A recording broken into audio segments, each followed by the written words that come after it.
नमस्ते दोस्तों, मैं हूँ दीप्ति। आप सभी का बहुत बहुत स्वागत है। आज की कहानी का शीर्षक है लेने के देने पड़े। एक ब्राह्मण किसी मंदिर में रामायण की कथा करने जाया करता था। ब्राह्मण को कथा सुनाते हुए कई दिन हो गए, लेकिन एक भी आदमी वह कथा सुनने नहीं आया। एक दिन ब्राह्मण देवता जब कथा पढ़कर वापस लौटे तो राम की मूर्ति ने अपने पास खड़े हनुमान से पूछा, हे पवन पुत्र, यह बेचारा ब्राह्मण रोज यह कथा करने आता है, लेकिन सुनने वाला कोई नहीं। भक्तों के न आने से ब्राह्मण देवता को रोज खाली हाथ लौटना पड़ता है। अब जिस दिन कथा समाप्त होगी उस दिन ब्राह्मण को कुछ न कुछ मिलना जरूरी है। यदि उस दिन भी कुछ नहीं मिला तो बेचारे को बड़ी निराशा होगी और हमारी भक्ति में उसका विश्वास नहीं रहेगा। हनुमान जी ने उत्तर दिया, भगवान, आप इस बात की चिंता न कीजिए। आपके भक्तों का मैं पूरा ध्यान रखता हूँ। ब्राह्मण देवता की दक्षिणा का इंतजाम कर लिया गया है। जिस दिन कथा समाप्त होगी उस दिन 1000 रुपये दक्षिणा के रूप में उन्हें मिल जाएंगे। राम और हनुमान में होने वाली इस बातचीत को एक कंजूस सेठ सुन रहा था। सुनकर खुशी से उछल पड़ा। दौड़ा दौड़ा सेठ ब्राह्मण के घर पहुंचा। सेठ को अपने घर आया देख ब्राह्मण को भी प्रसन्नता हुई। पूछा, कैसे दर्शन दिए? आपकी क्या सेवा करूं? सेठ बोला, महाराज जी, सेवा करने के लिए भगवान ने मुझे आपके चरणों में भेजा है। आपसे कुछ निवेदन करना चाहता हूँ। धन्य भाग, कहिए क्या कहना चाहते हो?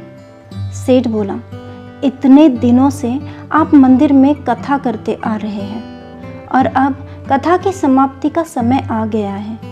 इस संबंध में आपके साथ ठेका करने आया हूँ। ब्राह्मण ने पूछा, कैसा ठेका? यही कि कथा की समाप्ति के दिन जो दान दक्षिणा अन्न वस्त्र आपको प्राप्त होगा वह मेरा रहा।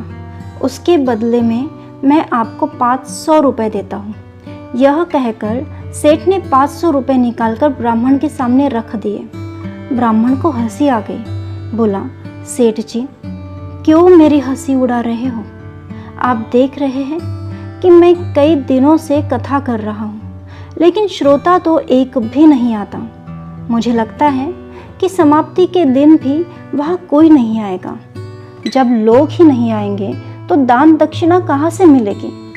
सेठ बोला, कोई बात नहीं, चाहे कुछ मिले या ना मिले वो तो मेरे भाग्य की बात है। जितना मिलेगा वह मेरा रहा। उसके बदले में आप 500 रुपये रख लीजिए। सेठ के आग्रह पर पंडित जी ने रुपए ले लिए।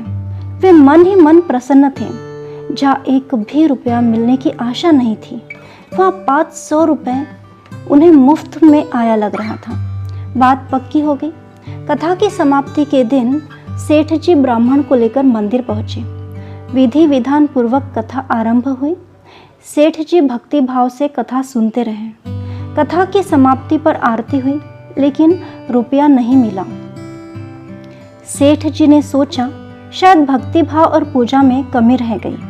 ब्राह्मण से बोले कि एक बार फिर भगवान की स्तुति करें। ब्राह्मण ने श्रद्धा से दोबारा स्तुति की और अपने घर लौट आए। रुपयों के लोभ में सेठ जी देर तक वही बैठे रहे। काफी समय हो गया, रुपया नहीं आया तो हनुमान के आगे बार बार हाथ जोड़कर सिर झुकाने लगे। दोपहर हुई, फिर शाम हो गई। जब सेठ को रुपया मिलने की उम्मीद नहीं रही तो उसे क्रोध आ गया। उसके पास पहुंचकर जोर की एक लात हनुमान की मूर्ति पर दे मारी। नतीजा यह कि लात के पड़ते ही सेठ की टांग वहीं फंस गई। तब तो लेने के देने पड़ गए। अपनी टांग छुड़ाने के लिए सेठ ने भरकस प्रयत्न किए, पूरा जोर लगा दिया, पर क्या मजाल कि टांग टस की मस हो। सभी दाव पेच बेकार हो गए। टांग फंसी तो फंसी रह गई। अब क्या किया जाए? चारों तरफ से रात का अंधकार घिरने लगा।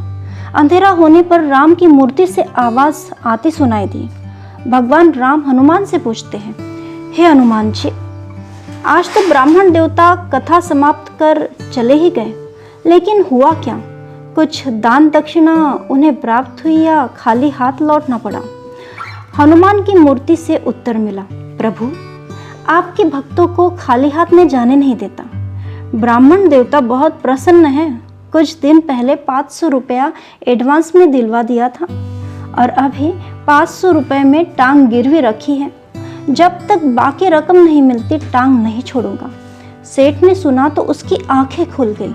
लगा कि 500 रुपया दिए बिना टांग नहीं छूटेगी। रात भर वह अपनी एक टांग के बल पर खड़ा रहा। सुबह हुई तो अपने घर पर संदेश भिजवाकर रुपया मंगा लिया और हनुमान के आगे रख कर क्षमा प्रार्थना की। तभी सेठ की टांग छूट सकी। कहानी यही खत्म होती है दोस्तों। कहानी सुनने के लिए बहुत बहुत शुक्रिया। मिलते हैं एक और नई कहानी के साथ। तब तक के लिए आज्ञा चाहती हूँ। धन्यवाद।